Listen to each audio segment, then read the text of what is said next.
Welcome back everyone, welcome to civil services study. ये test series UPPSC PCS के लिए चल रही है। प्रैक्टिस सेट नंबर है ये 249।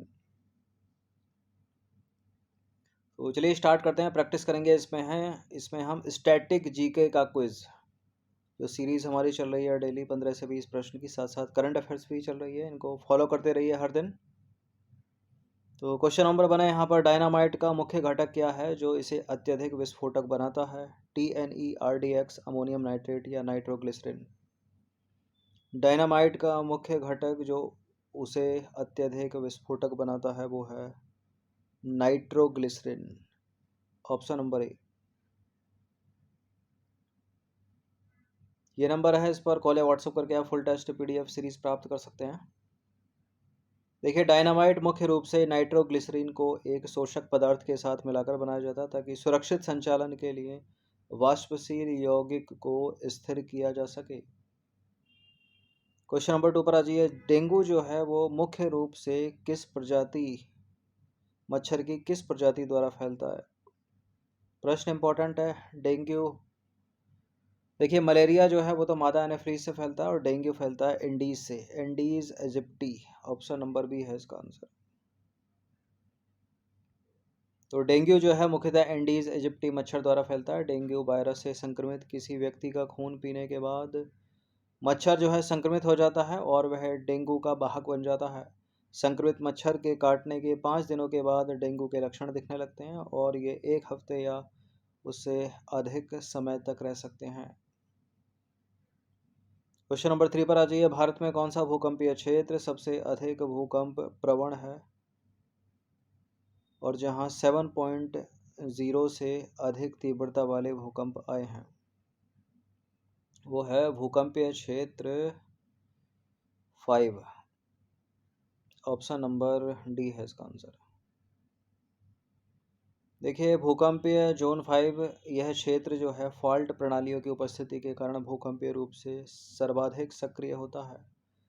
भूकंपीय जोन 5 भूकंप के लिए सबसे अधिक संवेदनशील क्षेत्र है, जहां ऐतिहासिक रूप से देश में भूकंप के कुछ सबसे तीव्र झटके देखे गए हैं और इन क्षेत्रों में 7.0 से अधिक तीव्रता वाले भूकंप देखे गए हैं। क्वेश्चन नंबर 4 पर आ जाइए। भूकंपीय क्षेत्र 2 संशोधित मर्केली पैमाने पर भूकंप की तीव्रता के किस स्तर से मेल खाता है? तीव्रता 5 से 6, तीव्रता 7, तीव्रता 8 या तीव्रता 9?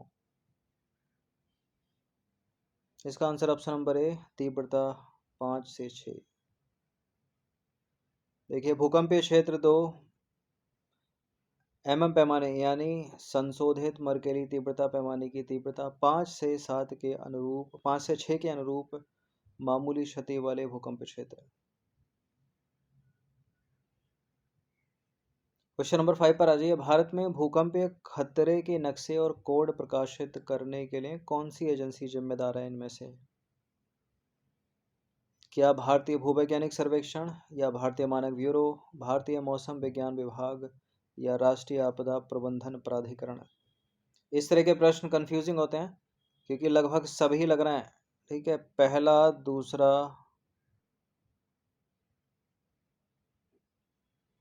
और चौथा भी लग रहा है, तीसरा भी लग रहा है। तो भारतीय मौसम विज्ञान विभाग तो है नहीं। भारत में भूकंपीय खतरे के नक्शे और कोड प्रकाशित करने के लिए राष्ट्रीय आपदा प्रबंधन प्राधिकरण भी नहीं है। या तो ए है या डी। ए है, ऐसी है। भारतीय भूवैज्ञानिक सर्वेक्षण भी नहीं है। इसका आंसर है BIS यानी भारतीय मानक ब्यूरो। तो भारतीय मानक ब्यूरो भारत में भूकंपीय खतरे के मानचित्र और कोड प्रकाशित करने के लिए जिम्मेदार है। क्वेश्चन नंबर 6 पर आ जाइए। भारतीय मानक ब्यूरो यानी BIS के अनुसार भारत में वर्तमान में कितने भूकंपीय क्षेत्र हैं या जोन हैं? कितने? 5, 4, 6 या 3? 4 हैं। ऑप्शन नंबर बी है इसका आंसर। क्षेत्र क्षेत्र जो होने की बात है। देखिए, भूकंपीयता अतीत में आए भूकंपों और क्षेत्र की टेक्टोनिक संरचना से संबंधित वैज्ञानिक जानकारी के आधार पर भारत में 4 भूकंपीय जोन या क्षेत्र हैं। जोन 2, 3, 4 और 5। सबसे खतरनाक है 5। क्वेश्चन नंबर 7 पर आ जाइए। रेलवे सुरक्षा बल यानी आरपीएफ यानी रेलवे पुलिस फोर्स किस केंद्रीय मंत्रालय के अधीन कार्य करता है? बताइए किसके अधीन है ये? रक्षा मंत्रालय या रेल मंत्रालय या गृह मंत्रालय? रेलवे सुरक्षा बल नागरिक उड्डयन मंत्रालय के अंतर्गत तो है नहीं, रक्षा मंत्रालय के अंतर्गत नहीं है, गृह मंत्रालय के अंतर्गत नहीं है, यह है रेल मंत्रालय। कंफ्यूजन इसमें अगर होगा तो ए या सी में होगा, रेल मंत्रालय। तो रेल मंत्रालय यानी आरपीएफ भारत सरकार के रेल मंत्रालय के अधीन कार्य करता है। रेलवे सुरक्षा बल अधिनियम 1957 के तहत गठित इस बल का काम रेलवे की संपत्ति और यात्रियों की सुरक्षा करना है। विस्फोटक यौगिक आरडीएक्स का दूसरा नाम क्या है? साइक्लोनाइट, ट्राई नाइट्रोटोलुएन या नाइट्रोग्लिसरीन या टीएनई? विस्फोटक आरडीएक्स, विस्फोटक यौगिक आरडीएक्स का दूसरा नाम है साइक्लोनाइट। Option number A. तो आरडीएक्स यानी रॉयल डिमोलिशन विस्फोटक। आरडीएक्स एक कार्बनिक यौगिक है। दिखने में यह एक सफ़ेद पाउडर होता है। इसकी उच्च विस्फोटक शक्ति और स्थिरता के कारण सैन्य और नागरिक अनुप्रयोगों में व्यापक रूप से उपयोग किया जाता है और इसे साइक्लोनाइट या हेक्सोजेन के नाम से भी जाना जाता है। क्वेश्चन नंबर 9 पर आ जाइए। भारत के किस राज्य का राजकीय पुष्प रोडोडेंड्रॉन आर्बोरियम है? राजकीय पुष्प पूछ रहा है। उत्तराखंड का तो ब्रह्म कमल है, तो इसको हटा दीजिए। नागालैंड, नागालैंड का राजकीय पुष्प है रोडोडेंड्रॉन आर्बोरियम। देखिए भारत में गुलाबी रोडोडेंड्रॉन हिमाचल प्रदेश का राज्य पुष्प है और रोडोडेंड्रॉन आर्बोरियम नागालैंड का राज्य पुष्प तथा उत्तराखंड का राज्य वृक्ष है। बुरांस जो है वो उत्तराखंड का राज्य वृक्ष है। वैज्ञानिक रूप से इसे रोडोडेंड्रॉन के नाम से जाना जाता है। यह एक सदाबहार झाड़ी या छोटा पेड़ है जिस पर चमकीले लाल फूल होते हैं। क्वेश्चन नंबर 10 पर आ जाइए। निम्नलिखित में से कौन सा देश विश्व में लीची का सबसे बड़ा उत्पादक है? विश्व में लीची का सबसे बड़ा उत्पादक है चीन। और भारत की स्थिति पूछ ले लीची के उत्पादन में, तो भारत है दूसरे स्थान पर। तो यहाँ आंसर हो जाएगा ऑप्शन नंबर बी। तो भारत जो है पूरे विश्व में लीची का दूसरा सबसे बड़ा उत्पादक है, जो चीन के बाद दूसरे स्थान पर है, यानी प्रथम स्थान पर हो गया चाइना। तो बी आंसर है। अन्य महत्वपूर्ण लीची उत्पादक देशों की बात करें तो थाईलैंड, ऑस्ट्रेलिया, दक्षिण अफ्रीका, मेडागास्कर और संयुक्त राज्य अमेरिका है। क्वेश्चन नंबर 11 पर आ जाइए। लीची की कृषि के लिए निम्नलिखित में से कौन सी जलवायु आवश्यक है? लीची की कृषि के लिए जलवायु आवश्यक है उपोष्ण कटिबंधीय जलवायु और ह्यूमिडिटी हाई होनी चाहिए, यानी उच्च आर्द्रता और उपोष्ण कटिबंधीय जलवायु। बी है इसका आंसर। तो लीची उपोष्ण कटिबंधीय जलवायु में पाई जाती है और नम परिस्थितियों को पसंद करती है। यह कम ऊंचाई वाले क्षेत्रों में सबसे अच्छी तरह से बढ़ती है, लगभग 800 मीटर की ऊंचाई तक। क्वेश्चन नंबर 12 पर आ जाइए। जम्मू और कश्मीर आधिकारिक तौर पर केंद्र शासित प्रदेश कब बना? जम्मू कश्मीर 2019 में बना है, लेकिन मंथ इसका याद रखिएगा अक्टूबर में, 31 अक्टूबर 2019। पहले ये राज्य था, विशेष राज्य का दर्जा था। तो 31 अक्टूबर 2019 को जम्मू कश्मीर भारत का केंद्र शासित प्रदेश बन गया, यानी यूनियन टेरेटरी। वर्तमान में कितने केंद्र शासित प्रदेश हैं? 8 हैं। प्रधानमंत्री की आर्थिक सलाहकार परिषद किस प्रकार का निकाय है? संवैधानिक निकाय, नियामक निकाय, वैधानिक निकाय, गैर संवैधानिक, गैर वैधानिक। ये कुछ उस तरह से है कि जैसे नीति आयोग है, ठीक है। गैर संवैधानिक और गैर वैधानिक निकाय, डी है इसका आंसर। तो प्रधानमंत्री की आर्थिक सलाहकार परिषद एक गैर संवैधानिक, गैर वैधानिक स्वतंत्र निकाय है जिसका गठन भारत सरकार विशेष रूप से प्रधानमंत्री को आर्थिक और संबंधित मुद्दों पर सलाह देने के लिए किया गया है। क्वेश्चन नंबर 14 पर आ जाइए। महाबोधि मंदिर में बोधि वृक्ष का क्या महत्व है? क्या महत्व है? क्या यहाँ बुद्ध ने अपना उपदेश दिया, या इसे सम्राट अशोक ने लगवाया था, या बुद्ध के प्रथम सप्ताह के ध्यान स्थल का प्रतिनिधित्व करता है, या बुद्ध को ज्ञान प्राप्त हुआ था? महाबोधि मंदिर में बोधि वृक्ष का महत्व है। यह उस स्थान को चिन्हित करता है जहाँ बुद्ध को ज्ञान प्राप्त हुआ था। तो बी है इसका आंसर। तो ऐसा माना जाता है कि बोधि वृक्ष उस वृक्ष का प्रत्यक्ष वंशज है जिसके नीचे बुद्ध को ज्ञान प्राप्त हुआ था। क्वेश्चन नंबर 15 ज्योग्राफी का प्रश्न है। अमेजन नदी अपना जल विसर्जन कहाँ करती है? आर्कटिक, अटलांटिक, हिंद या प्रशांत, जो कि है महासागर। अमेजन नदी अपना जल विसर्जन करती है अटलांटिक महासागर में। सी है इसका आंसर। तो अमेजन नदी अटलांटिक महासागर में गिरती है। यह नदी पेरू के एंडीज पर्वत से निकलती है और ब्राज़ील के उत्तर पूर्वी तट पर गिरती है। अमेजन नदी के मुहाने पर स्थित बेलेम एक प्रमुख शहर और बंदरगाह है। अमेजन की बात करें तो Amazon Peru, Bolivia, Venezuela, Cambodia, Ecuador और ब्राज़ील देशों से होकर बहती है साउथ अमेरिका के। और अमेजन नदी का अधिकांश हिस्सा ब्राज़ील से होकर बहता है। क्वेश्चन नंबर 16 पर आ जाइए। ओजोन किस तत्व के परमाणुओं से बना है? नियॉन, ऑक्सीजन, हाइड्रोजन या ओजोन? ओजोन यानी O3 ऑक्सीजन के परमाणुओं से मिलकर बना है। तो ओजोन ऑक्सीजन के 3 परमाणुओं से बना एक अणु है जिसे O3 भी कहा जाता है।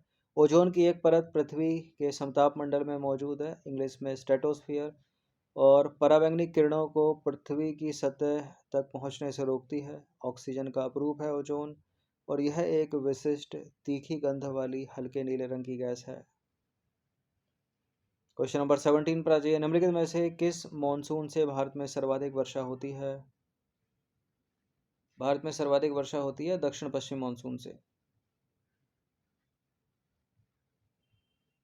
तो दक्षिण पश्चिम मॉनसून, ऑप्शन नंबर बी है इसका आंसर। देखिए, दक्षिण पश्चिम मानसून भारत में कुल वर्षा का लगभग 86% योगदान देता है। दक्षिण पश्चिम मानसून सीजन को गर्म नम मौसम के रूप में भी जाना जाता है, और अचानक शुरुआत दक्षिण पश्चिम मानसून की एक महत्वपूर्ण विशेषता है। मानसून की शुरुआत के साथ तापमान में भारी गिरावट आती है और आर्द्रता यानी ह्यूमिडिटी का स्तर जो है वो बढ़ता है, और बारिश के मौसम में तापमान कम समान रहता है। और दक्षिण पश्चिम मानसून सीजन जून से मध्य सितंबर तक शुरू होता है। क्वेश्चन नंबर 18 पर आ जाइए। निम्नलिखित में से कौन सा भारत का सर्वोच्च सैन्य पुरस्कार है? भारत का सर्वोच्च सैन्य पुरस्कार है परमवीर चक्र, ठीक है, और उसके बाद पूछ ले तो महावीर चक्र। तो परमवीर चक्र की बात करें, यह युद्ध के दौरान वीरता के विशिष्ट कृत्य प्रदर्शित करने के लिए दिया जाने वाला सर्वोच्च सैन्य सम्मान है। इसे सरकार के द्वारा 26 जनवरी 1950 को पेश किया गया था। मेजर सोमनाथ शर्मा परमवीर चक्र पाने वाले पहले व्यक्ति थे। महावीर चक्र की बात करें तो महावीर चक्र यह देश का दूसरा सबसे बड़ा वीरता पुरस्कार है। अशोक चक्र की बात करें तो अशोक चक्र भारत का सर्वोच्च शांतिकालीन वीरता पुरस्कार है। यह पुरस्कार सैनिकों और नागरिकों को असाधारण वीरता, शौर्यता या बलिदान के लिए दिया जाता है। यह पुरस्कार मरणोपरांत भी दिया जा सकता है। क्वेश्चन नंबर 19 पर आ जाइए। समताप मंडल, इंग्लिश में स्ट्रेटोस्फियर, जो कि वायुमंडल की एक परत है, इसके संदर्भ में निम्नलिखित में से कौन सा कथन सही नहीं है? मान लीजिए यह है पृथ्वी, तो ये ऊपर से वायुमंडल की परतें हैं, ठीक है। सबसे पहली परत है क्षोभ मंडल यानी ट्रोपोस्फियर, उसके ऊपर है समताप मंडल यानी स्ट्रेटोस्फियर, उसके ऊपर है मध्यमंडल, ठीक है, और सबसे ऊपर है बहिर्मंडल। तो समताप मंडल परत क्षोभ मंडल के शीर्ष से लगभग 50 किलोमीटर तक फैली है, ठीक है। ये जो है क्षोभ मंडल का शीर्ष, इससे 50 किलोमीटर तक फैली है। हवाई जहाज सामान्यतः इसी परत में उड़ते हैं, और सभी मतलब जो मौसम संबंधी घटनाएं हैं वो भी इसी परत में होती हैं। इस परत में ओजोन भी मौजूद है। देखिए, सभी मौसम संबंधी जो घटनाएं होती हैं वो पहली वाली जो परत है जो है ना क्षोभ मंडल, बिजली का चमकना, कड़कना, वर्षा, ओलावृष्टि, ये सब इस परत में होते हैं। तभी तो हवाई जहाज इस परत में उड़ता है, समताप मंडल में। तो हवाई जहाज समताप मंडल में उड़ता है। समताप मंडल क्षोभ मंडल के शीर्ष से 50 किलोमीटर तक फैली है। सभी मौसम संबंधी घटनाएं होती हैं क्षोभ मंडल में, तो सी वाला गलत हो जाएगा। और ओजोन भी समताप मंडल में ही है, तो डी है इसका आंसर, मतलब सी है इसका आंसर, डी भी सही है। तो समताप मंडल की बात करें तो यह परत क्षोभ मंडल के शीर्ष से लगभग 50 किलोमीटर तक फैली हुई है। और दूसरी परत है हवाई जहाज, सामान्यतः इसी परत में उड़ते हैं। इस परत में ओजोन भी मौजूद है। सभी मौसम संबंधी घटनाएं जो होती हैं वो क्षोभ मंडल में होती हैं, यानी ट्रोपोस्फियर में, यह है स्ट्रेटोस्फियर। ठीक है, बिजली की चमक, कड़क वर्षण, ओलावृष्टि सब। क्वेश्चन नंबर 20 अंतिम प्रश्न है, निम्नलिखित में से किस विकल्प में शीर्ष कपास उत्पादक देश हैं? किस विकल्प में शीर्ष कपास उत्पादक देश हैं? श्रीलंका, म्यांमार, मालदीव तो कपास उत्पादक देश नहीं है। भारत है शीर्ष कपास उत्पादक देश, चीन है और संयुक्त राज्य अमेरिका है, और इसी क्रम में बी है इसका आंसर। तो शीर्ष कपास उत्पादक देश हैं भारत, भारत के बाद चाइना, चाइना के बाद संयुक्त राज्य अमेरिका। और भारत के अंदर आ जाओ तो ये तो वैश्विक हो गए। भारत के अंदर आ जाओ तो शीर्ष कपास उत्पादक राज्य है गुजरात, गुजरात के बाद महाराष्ट्र, महाराष्ट्र के बाद तेलंगाना, उसके बाद आंध्र प्रदेश और 5वें स्थान पर है राजस्थान। ठीक है, कपास के उत्पादन में विश्व में प्रथम स्थान पर भारत, और भारत का राज्य गुजरात। तो 20 प्रश्न थे जीके के, इंपॉर्टेंट सीरीज है, इनकी प्रैक्टिस कर लीजिएगा। पीडीएफ आप प्राप्त कर सकते हो नंबर इस पर कॉल या व्हाट्सअप करके। ठीक है, पेड टेलीग्राम ग्रुप से जुड़कर। बाकी सब्सक्राइब रखना सिविल सर्विसेज स्टडी चैनल को। धन्यवाद।